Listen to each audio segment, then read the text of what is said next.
40 দেশের বিনিয়োগকারীদের নিয়ে আগামীকাল শুরু হতে যাচ্ছে ইনভেস্টমেন্ট সামিট।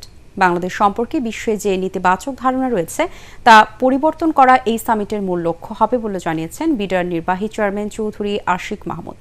রাজধানী ফরেন সার্ভিস একাডেমিতে এক ব্রিফিংয়ে তিনি কথা জানান।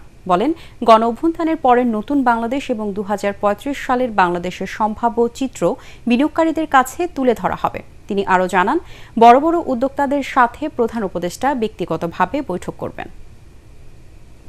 2035 সালে বাংলাদেশের যে ছবিটা আমরা চাই, ইমাজিন করি যে ছবিটা হবে, সেই ছবিটা করতে হলে আমাদের আজকে থেকে কি করতে হবে এবং সেটার জন্য আমরা কি প্ল্যান করেছি, যে আমরা কি করব। আমরা যে ডিপ সি পোর্টের কথা বলছি, আমরা বে টার্মিনালের কথা বলছি, আমরা একটা রোড নেটওয়ার্কের কথা বলছি, এই সব জিনিসগুলো আমরা আসলে কিভাবে ওই প্ল্যানটাতে ফিট ইন করবো এবং ওনারা যদি এখন থেকে বিনিয়োগের কথা চিন্তা করেন, আগামী 5-10 বছর পরে গিয়ে ওনারা কীরকম বাংলাদেশকে পাবেন, কি ইনভেস্টমেন্ট ক্লাইমেট পাবেন, সেটাকে আমরা পোর্ট্রে করার চেষ্টা করব এবং 10 বছর পরে বাংলাদেশ কীরকম হবে সেটা ইমাজিন করতে পারার রাইট টুলগুলো ওনাদেরকে দেওয়া।